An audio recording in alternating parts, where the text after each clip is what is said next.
Hello बच्चों, कैसे हो आप लोग। आई होप कि आप लोग ठीक होंगे। आज हम पढ़ रहे हैं क्लास 6 हिंदी चैप्टर नंबर 14। बच्चों, चैप्टर का नाम है नारियल का बगीचा केरल। तो बच्चों, इस चैप्टर में हम क्या करेंगे, पाठ का अभ्यास करेंगे। तो बच्चों, पहला क्वेश्चन है कि सही विकल्प चुनकर लिखिए। विकल्प फर्स्ट है कि आदि शंकराचार्य का जन्म हुआ था रामेश्वर में, अहमदाबाद में, केरल में, मुंबई में। तो बच्चों, इसका सही आंसर होगा केरल में। अब आते हैं बच्चों, दूसरा क्वेश्चन है हमारा अब विकल्प का कि केरल का नृत्य है कुचिपुड़ी, भरतनाट्यम, कथकली या भांगड़ा। तो बच्चों, इसका सही आंसर होगा कथकली। तीसरा विकल्प है कि इमली के मसालेदार पानी को केरल में कहते हैं रसम, सांभर, उत्तपम, चटनी। तो बच्चों, इसका सही आंसर होगा रसम। घाय अब विकल्प हमारा कि केरल के पश्चिम में स्थित है हिंद महासागर, अरब सागर, भूमध्य सागर, बंगाल की खाड़ी। तो बच्चों, इसका सही आंसर होगा अरब सागर, ऑप्शन बी। अब है क्वेश्चन नंबर 2, रिक्त स्थानों की पूर्ति कीजिए। तो बच्चों, पहला है का फिल इन द ब्लैंक्स कि केरल का मुख्य त्योहार खालिस्तान है। तो बच्चों, इसका मुख्य त्योहार क्या है, ओणम। केरल में नीलगिरी पर्वत पर खालिस्तान के बगीचे हैं। तो बच्चों, वहाँ पर चाय के बगीचे हैं। केरल की राजधानी है, तो बच्चों इसकी राजधानी त्रिवेंद्रम है। कहा है अब इसमें कि रामकृष्ण मेनन केरल के होकर भी अच्छी खालिस्तान बोलते थे। तो बच्चों, वो हिंदी बोलते थे। डा है अब इसमें कि केरल के लोग नृत्य और संगीत के बड़े खालिस्तान थे। तो बच्चों, वो क्या थे, शौकीन थे। अब आते हैं प्रश्न नंबर 3, एक या दो वाक्य में उत्तर दीजिए। तो बच्चों, पहला प्रश्न है कि रामकृष्ण मेनन का वतन कहाँ था। तो बच्चों, रामकृष्ण मेनन का वतन केरल की राजधानी त्रिवेंद्रम में है या था। लेखक को प्लेटफॉर्म पर खड़े सज्जन पर दया क्यों आ गई। तो बच्चों, इसका आंसर होगा कि प्लेटफॉर्म पर खड़े सज्जन पर लेखक को दया इसलिए आ गई कि एक पहलवान नुमा लड़का डिब्बे के दरवाजे में खड़ा होकर उस डिब्बे में चढ़ने नहीं दे रहा था। गाड़ी चलने वाली थी। उन सज्जन ने अनेक बार विनती की, लेकिन उस लड़के ने उस यात्री को चढ़ने नहीं दिया।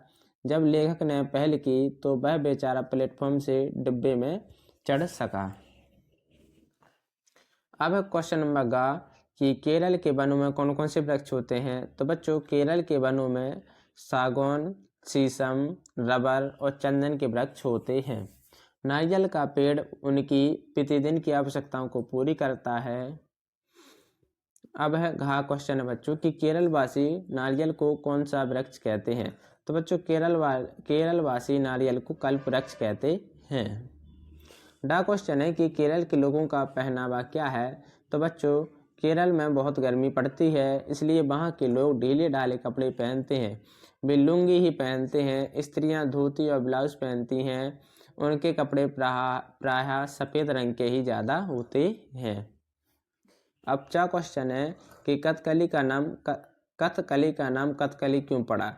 तो बच्चों, कथकली नामक नृत्य कला में अनेक कथाओं को नृत्य में डाल दिया जाता है, इसलिए इसे कथकली कहा जाता है।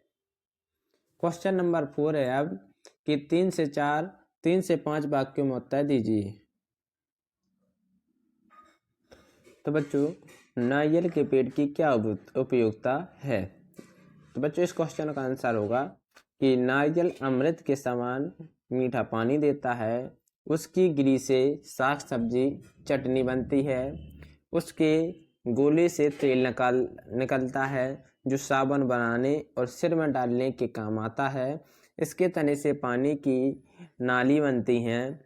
उससे रस्सी, मोटे रस्से, चटाई, कूंची, पायदान बनाए जाते हैं। नारियल के छिलकों से कटोरे, प्याले, चमचे बनते हैं। इसकी लकड़ी से और पत्तियों से मकान की छत बनाई जाती है। इस प्रकार से बच्चों, ये हमारे पेड़ की उपयोगिता, नारियल के पेड़ की उपयोगिता है, उपयोग में हम लाते हैं। तो बच्चों, खा क्वेश्चन है इसका कि केरल को भारत का नंदन वन क्यों कहते हैं। तो बच्चों, केरल भारत वर्ष का नंदन वन है क्योंकि यहाँ की प्राकृतिक सुंदरता चारों ओर बिखरी पड़ी है। जिस तरह स्वर्ग में नंदन वन अपनी छटा से देवताओं के मन का रंजन करता रहता है, वैसे ही यहाँ के वन समूल में अनेक तरह के पेड़ पौधे पाए जाते हैं। इन पेड़ पौधों ने केरल को प्राकृतिक सुंदरता दे दी है। रंग बिरंगे फूलों और चंदन आदि के वृक्षों की गंध चारों ओर बिखरती रहती है, इसलिए केरल को स्वर्ग का बगीचा नंदनवन कहा गया है। अगला क्वेश्चन है कि केरल के खान पान में मुख्य भोजन क्या है।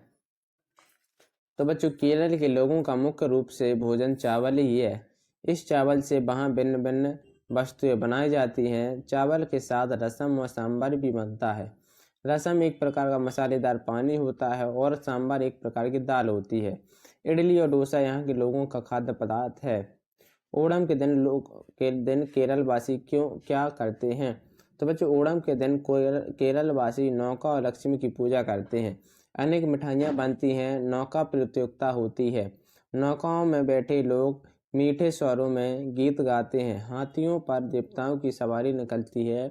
संगीत और नृत्य के कार्यक्रम होते हैं। कथकली नृत्य होता है।